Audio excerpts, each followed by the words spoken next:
welcome to another episode as Aligned as Fuck.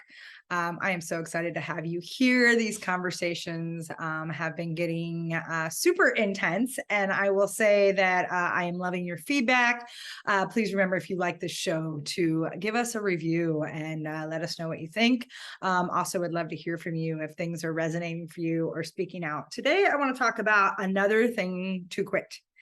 And that is this question that most of us ask our children. And I'm going to tell you why I think we should quit this and why I think this question really doesn't serve on any level. And it's the question that we ask kids when we lean in and, as little as, 3 years old, and they can talk and they can start thinking for themselves, is what do you want to be when you grow up? I personally think that is the dumbest asked question possible that we could ask a child. And here's why. First of all, just on the preliminary onset of that question, what do you want to be when you grow up? It immediately implies on a subconscious level that they're not something now. And the reason I say that is because what do you want to be when you grow up?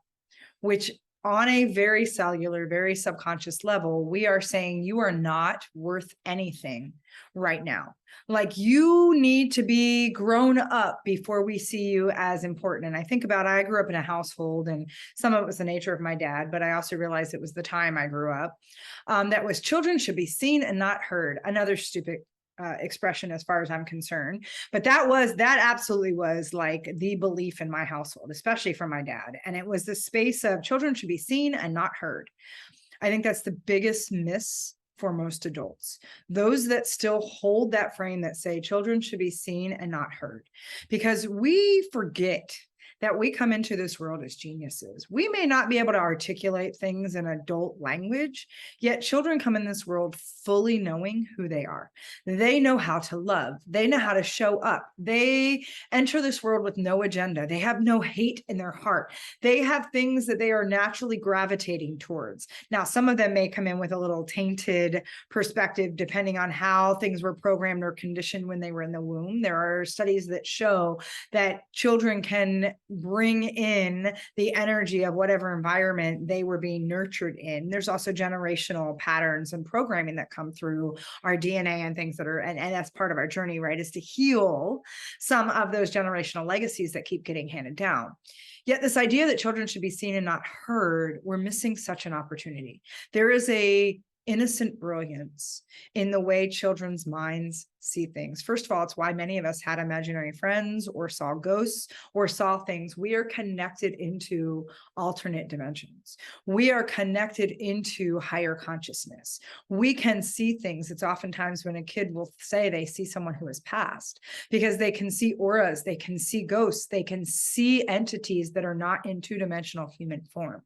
And so that in and of itself brings a brilliance to the table that we as adults, the older we get, we dumb ourselves down. We are constantly, and I think about it as early as the time you go to preschool or you go to daycare or you go to something, they're like, oh, color inside the lines. This is how you build a puzzle. You can't, and I can remember the first chapter in my book called The Two Box. The chapter, not the book. The book's called You Empowered Strong, Infinite Possibilities and the Power of Yes. But the first chapter, I talk about a moment when I was in kindergarten, and I came home crying to my mom. I was so upset because we were asked to color a picture, and it was to be the sky and the grass and whatever. And I got reprimanded by my kindergarten teacher because I wasn't coloring my sky blue. And I don't know about any of you. I live in Texas now, and I'm going to tell you, when the sun is setting, it most nights is not blue.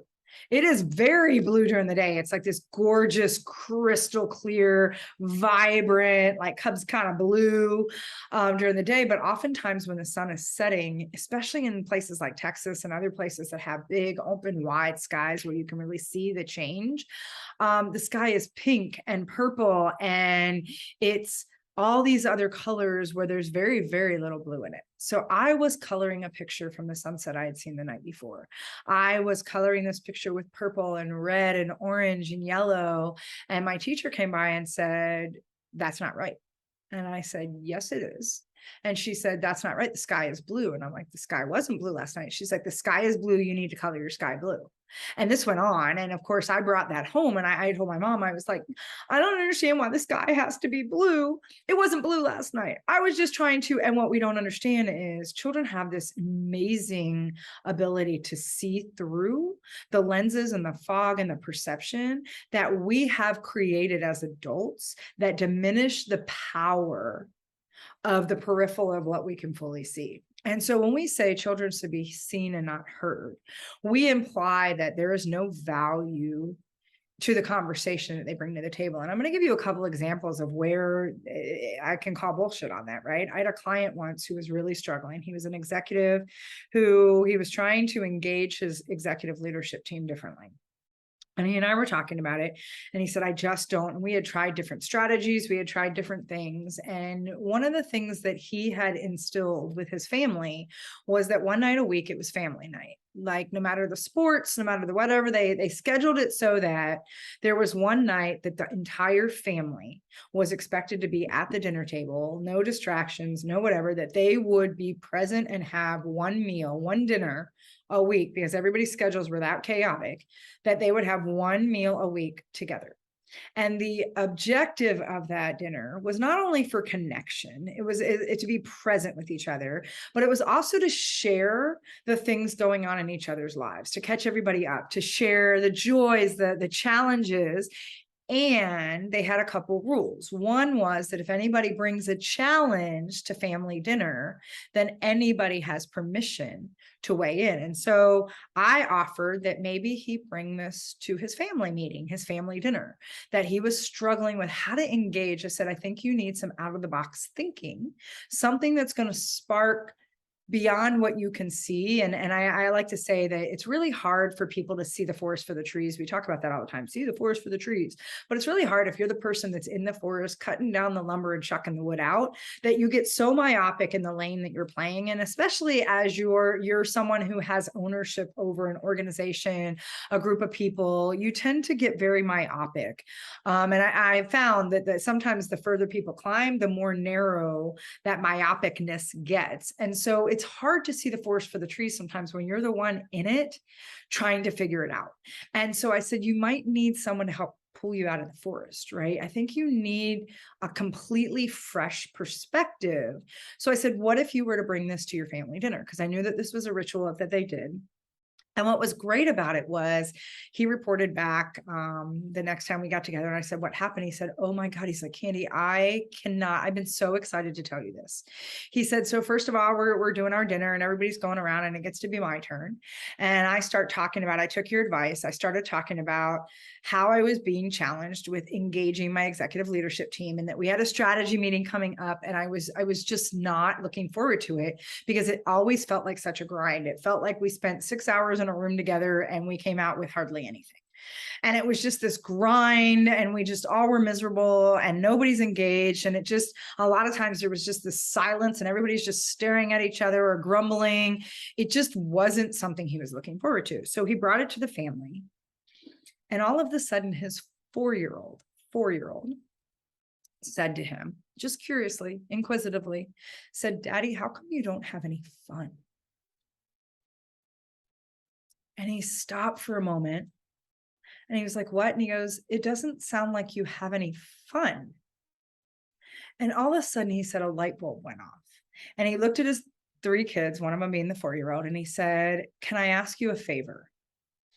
So the next day he goes into the room that they're going to do the strategy session. And he's got all these bins with him, bins of crayons and paper and Play-Doh and Legos and fidget spinners and toys and you name it. He just brought in those big Rubbermaid containers of stuff that he borrowed from his kids. His executive leadership team looked at him like he had 3 heads and like, what the hell was going on? So he put it all down in the center of the table and he just sat down. He didn't say anything. He just sat down. And everybody's staring at him and everybody's staring at each other and they're looking around going like, what are we supposed to do? He says nothing. He just put it there. Well, as one of the most powerful, and I tell people this all the time, the power of silence as a leader sometimes is one of the most beautiful tools in your arsenal, is when you just allow the silence to build and build and build and create that uncomfortable tension, that awkwardness, because people hate uncomfortable tension. They hate when they don't know what they're supposed to do because they haven't been in a position to lead themselves. And everybody's just sitting there and no one is taking action. Sometimes the most beautiful thing you can do. I'm just going to throw that out there for some of you that struggle in similar spaces. So he's just sitting there and he said it was probably 15, 20 minutes. Literally, everyone sat in that room in this awkward tension, in this uncomfortable silence, just not knowing whether they should look at each other, look at him. And he's like, as much as the duck was showing up, as I talked about on the last episode, as the duck, and he's like, man, I was kind of like, what am I doing? Oh my God. He allowed himself to calm down and just sit and just wait. All of a sudden, one of his executive team members reached for the bin, started rummaging around and pulled something out, started tinkering with it.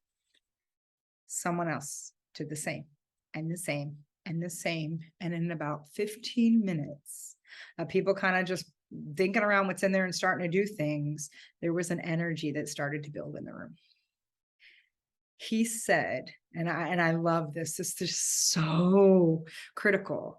He said, I have never seen that level of energy and engagement in the entire time I've been running this company from my team. He said, it got to a point where we were playing and laughing. And all of a sudden, this explosion, and my eyes are watering right now, even as I talk about it. He's like, this explosion of ideas just started to come through. He's like, we started to whiteboard things and put flip chart papers up. And he goes, holy shit, we filled an entire room with things we have never even thought to talk about. And it was like we were activated and like all this happened. He goes, and 6 hours went by like that. And he goes, as soon as we were done, we looked around the room and like, holy shit, what just happened? And like the best ideas I have ever seen, that we then were like, holy crap, we got to dig into this, right? And so he says, we now have instilled creative play days instead of strategy days. He said, every time we meet as a leadership team, we start to play. We just bring the toys out of the buckets. We just allow our space. In fact, now they don't show up in suits. They show up in comfortable clothes. They get to move. They play music. They're jamming out. They're having fun. They're activating the inner child in them that has been squashed because someone said children shouldn't be seen. Children should be seen and not heard. Because someone said, what do you want to be when you grow up? And implied that a child doesn't have value now. Because we also imply in that question, what do you want to be when you grow up? That you've got to accomplish or do something to make yourself valuable. What do you want to be when you grow up? What are you going to do when you grow up? Right? Those are the questions. And I can remember even when I was transitioning from corporate to, starting my own company, my mom and I was writing my book at the time. I'm like, okay, well, I've had this.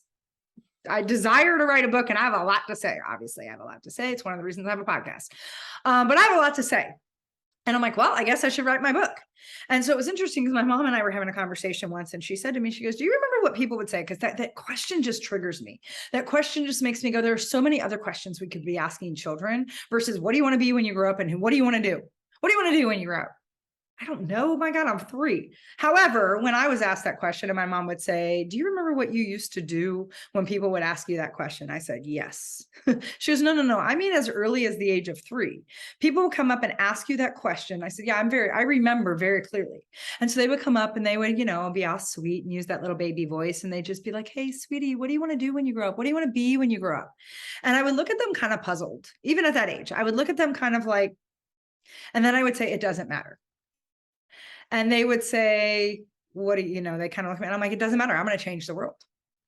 And then they would start to patronize me and they'd say, oh, that's cute. And I would get a little mad and I would start to puff up my chest and I would square my shoulders. And I'm like, I'm going to change the world, like very matter of factly. And then they would do it about a third time and they would be like, oh, sweetie, you're so cute, which would really tick me off. Do not patronize or condescend to me. That just And so I would put my hands on my hip, I would square my shoulders back and I would be like, I'm going to change the world and I'm going to write a book. That was what I would always say. And so it was interesting because my mom said, you always had a clear sense of who you were. even coming into this world. And I think about how many children, I think about the kids that are changing the world right now. I think about the kids that are writing books. I think about the kids that are focused on climate change. I think about the kids that are changing the way we learn and teach and what we can do online. I think about some of the YouTube videos I see where these kids are brilliantly bringing their gifts to the table. We need to stop thinking we've got to wait to allow that genius to activate. What we need to do, instead of telling our kids the sky is always fucking blue, or that they got to color inside of the lines, is to leave them the fuck alone and let them be guided in their own intuition to demonstrate and activate the gifts that they've been given. Here's the thing that just blows my mind. And I mean, I got a lot of work and I'm going to be employed for a long time, because a lot of what I do is help people step back into their personal power and learn how to color outside of the lines. That if we would, and by the way, it says that behind me, color outside the lines. If you would have left me alone in kindergarten, when I wanted to color the sky, the color that I saw represented the night before, I wouldn't have to be told as an adult later on in corporate to color outside of the lines. I'd already be outside of the lines. I think about all these cliches. Think outside of the box, color outside of the lines. Well, if you would have let children be heard and not just seen, and you would have stopped shutting them down in a useless question that doesn't help them activate their gifts and genius, we wouldn't have to be doing this. We would not have to be doing this work now. And I would love, and I say this all the time because I do work. I take a lot of the work I do. I have a friend of mine, and I'm a shout out to Debbie Elder. I have a friend of mine in Houston. She owns a primary school, 1st through 5th grade. And I take a lot of my content, especially when new stuff comes through. In fact, I'm going to go play with them here in a couple of weeks, but I get to take these concepts to the kids because I want to make sure that the things I'm talking about can resonate. When a 1st grader can send me a video to teach me back what they got out of the session we have together, don't tell me children should be seen and not heard. The work she's doing there, this entrepreneurial mindset that these kids have a sense of personal power, ownership. They write a book every summer, are stepping into junior high and high school with a confidence, with an authority, with a knowing of who they are, and they are already activating their gifts in the world. Because no one's holding them back with these bullshit questions like, what do you want to be when you grow up? What do you want to do? The questions we should be asking are, what lights you up? What brings you joy right now? What excites you? What feels like juicy or satisfying?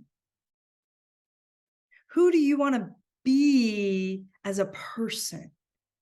What are the values that are important to you? What are the things you see that make you smile? What are the things that hurt your heart? What do you want to change? Right? When we can talk to our children that way, and don't tell me kids at that age don't understand, that's also bullshit. If you ever sit down and actually have a conversation with a child, it's mind-blowing where the conversation can go. Because again, they're wide open. They haven't been necessarily tainted by all the programming and conditioning. And the like my favorite age is like that middle 5th through like 8th grade, where they're kind of like still kids and they're trying to be adults and they've got all this like curiosity. Oh, I love working with that group of kids. They're brilliant because they have the language and they have this wide open curiosity, unless we have put them in boxes or tried to dumb them down or stifled their imagination and creativity. It's also why I play a lot with people around imagine if instead of what if. What if feels like this very heavy anchoring language that holds us back. What if, instead of imagine. I want you to create a call to action to open up and access your imagination. I actually, in my ideal world, my wish for every organization, or I invite, I'm going to say it that way. I invite every organization that at least once a year, they bring a child under the age of 12 into their board meeting and let that child reflect back what they see. And I say that because I had a friend of mine that on Bring Your Kid to Work Day or whatever it was, she brought her daughter into one of our meetings, and I have to laugh. And her daughter was like 12 at the time. And she said, she looked at both of us and she said, why are we having this meeting? She goes, why did you guys have that meeting? And we were like, what do you mean? She goes, well, it was apparent that nobody in the room had anything that was going to be heard, because the guy that sat at the head of the table, apparently he already knew what was going to happen. Like she can see those things, right? Because kids can see the forest for the trees. And so I invite every executive, I invite every team, bring a child in and let them participate full out. Then let them tell you what they saw or what they experienced as a result. You want truth in your organization. You want to know why your culture doesn't feel the way it should. You want to know why there's an absence of trust or commitment or accountability in your organization. You want to know why there's the hallway conversations, which, as Brene Brown would say, is the actual detriment to your organization. It's the pinhole in the boat that will take it out. I love that she's very clear. If there is a hallway conversation, you have one of two choices.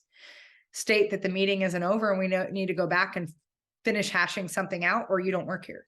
Like, we don't do the backwards, passive aggressive hallway conversations, which is the chatter that happens because when somebody shows up that they've got an agenda and this is what's going to happen, and everybody's just a puppet in the room. I've been in those meetings more times than I can count.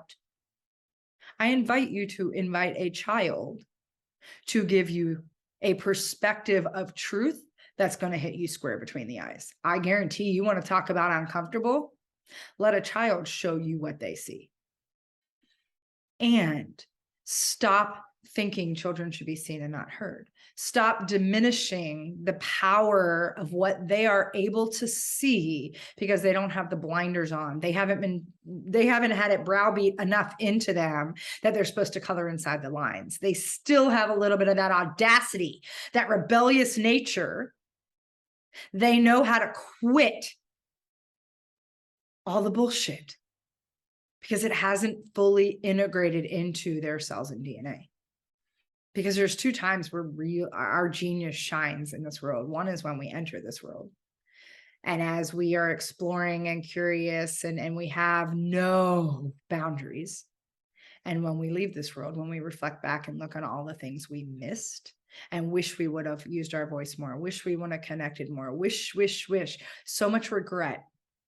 And that wisdom that says, God, I gave my soul and let someone else suck it dry for what? I invite you to change the question you're asking our children and the next generation of leaders that's emerging at a higher level of consciousness, at a higher level of emotional intelligence. And I'm going to hit on that in another episode.